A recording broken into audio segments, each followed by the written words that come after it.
Engine enamel. It's white, so it works. I had to get this windshield frame covered in something because I didn't want it all gray. What I want to do is just get it closed in. I'm going to roll up the back window. That window's on. Just want to get it closed up out of the weather. Yesterday I sprayed some, just some white paint. It didn't have to be anything fancy. Just something to hold it in. For now, I just want to get it closed in. Get it closed in. So that way, if I do the windshield, if I don't like take it 100%, then it'll last forever, right? That's the theory. Because if I install this 100% right, then I'm going to drive down the road 5 miles later and get a rock chip. So for now, we just threw some paint on, and I'll show you how the gasket goes in. So you get the whole seal in here. But you gotta, when you're putting this in, you gotta push down really tight and get these corners filled. It's gonna look like that. If you gotta keep doing that, because otherwise you'll have a sag in the middle.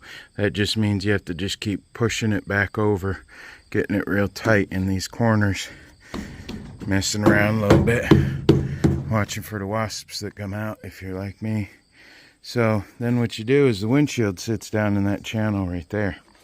And then later on, we put the lock ring in right here. Maybe try to back up. There we go. So for now, we try to get the windshield in, but just make sure this is all the way in, because otherwise you'll have a hard time getting the windshield in. Wish me luck. All right, so we got the windshield in. Well, the most important tool I used basically was this. You gotta set the windshield down in. You gotta make sure it's square from both sides, and then you have to pretty much push from the back to get the to get it all in, and then you take it and you tap it with a flat hand until it pops down in. And then we take the seal and run it through there just in time for it to start raining. Woohoo! Well, sprinkling. I don't know if I should give it a try and leave it half out or go from there, but we'll see. All right, so we're getting this lock seal in, and this is tricky.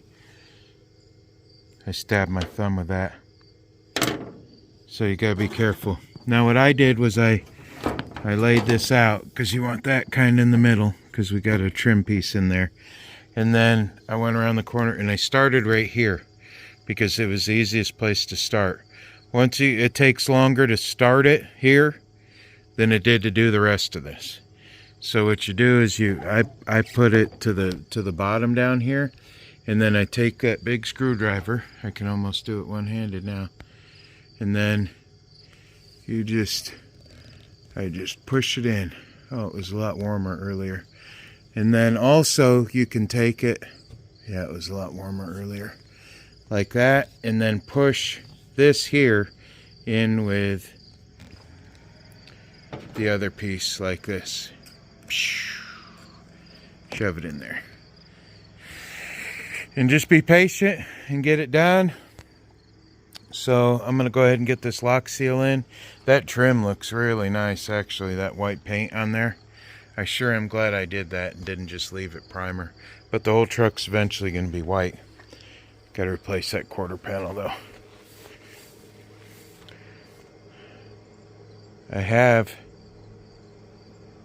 No, it's the passenger I have. I think I have the passenger, but I'm going to use it on this one.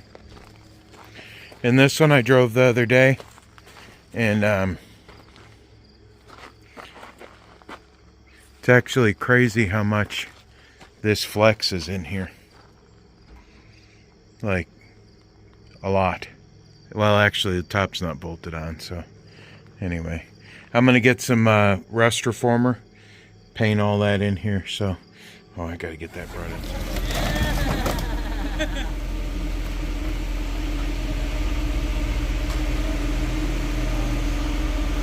Bye-bye.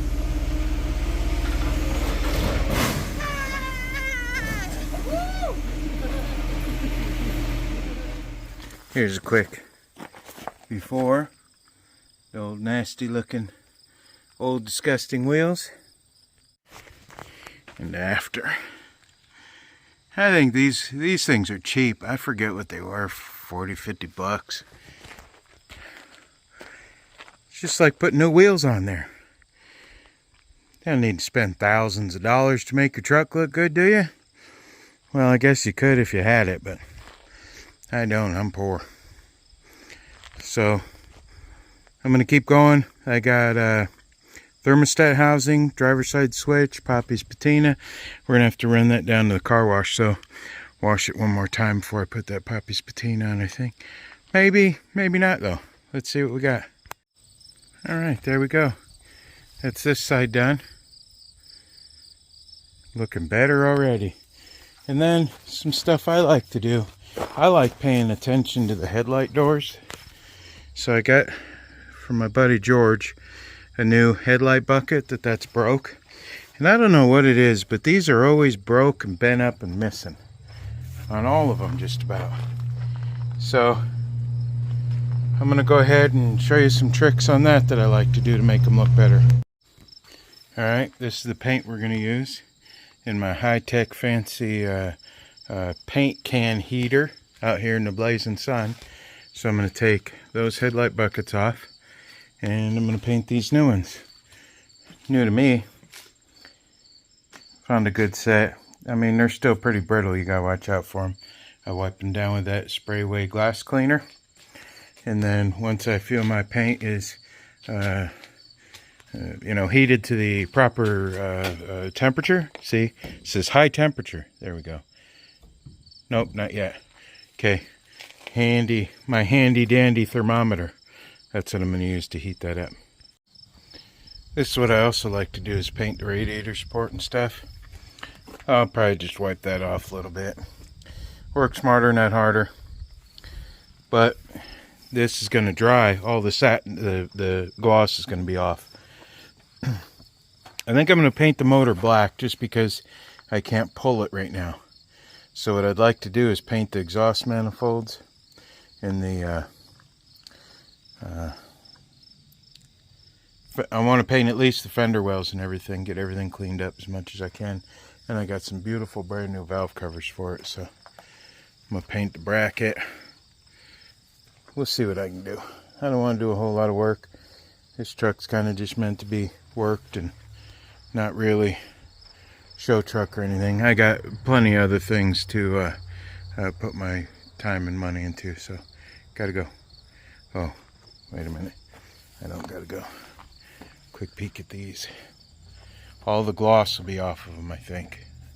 It's gonna dry like that. I love this roll bar chassis paint. Okay. Alright, ladies and gentlemen, boys and girls, I finally have a successful windshield install. Lock trims in all the way around. All I gotta do is find that little centerpiece clip. I got it sitting around here somewhere. So that's it. It took a lot of work. You just have to find your technique. Usually it was just I don't have one, a screwdriver blade going push this in, push this in, push this in, push this in, all the way around. You have to find your rhythm. It can't be too hot, can't be too cold. It has to be just the right temperature, kind of like porridge, you know, right temperature. So anyway, that's done. I think we're going to move on to moving this out the way, maybe. I got these done. That's how that looks. I have to get a hold of my buddy to get them new trim rings. That one's missing and that one's bent, so I think when I ended up tightening up these mirrors so they don't flop around. I've left the windows down because no matter how much I sprayed down those seats and cleaned them, they still smell. So I might soak them with some more Lysol. But what I'm going to do for now, wire wheel this whole floor down. I bought some paint. Try to get rid of, cover up that rust, and then I'm going to put the factory floor mat back in, and then put the carpet in. We're going to dye the carpet. That reminds me, I got to order that. But yeah, she's coming along pretty good. Fire's right up. that steering column, even though it isn't tilt, works pretty good. But I got the carpet all rolled up and ready to go. So I'm gonna wire wheel that down, clean it up, and get ready to reinstall carpet back in. I really love them wheel simulators. They look good. So I'm gonna get working on it. Then I have to decide transmission and transfer rear ends out of this, or drop the motor in this. Eeny, meeny, miny, mo. One of them. I think I should get rid of this first, but then to do that, I got to get the winch put on the trailer. Who knows where to start when you got 5,000 projects going on. I'm going to hot wire this window and get this up. So now I can at least have this getting ready to get towed to Colorado. If I can get it in enough to get my welder, I'll try to get that welded in so it quits flapping in the breeze. I don't know why they cut that hole in there. But on to the next.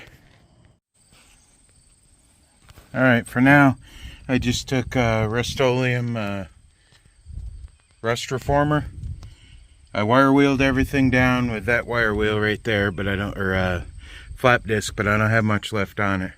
So I painted the floors with that rust reformer after cleaning it all out. It's going to get satin. And then I have some brown spray paint, but it's in my other car that my wife has. So I'm going to go ahead and call this for now, and then we're going to take off in the next video. I just wanted to I gotta soak that steering wheel down some. Oh, let's see, that's all the dust. And I did wear a mask. I don't remember where it is, but I did wear a mask. Always wear a mask when you're dealing with that rust stuff. I mean, it didn't work out the best, but it did good. So, okay, that's it for now. Then do the right thing. Like, share, subscribe, all that stuff you're supposed to do. And I'll see you in the next video. Man, we got a lot of work to do. I think I'm going to drop the motor in that Blazer next, the red one. Just drop it in for now. I got paint and everything else. Alright, gotta go. There's wasps around here.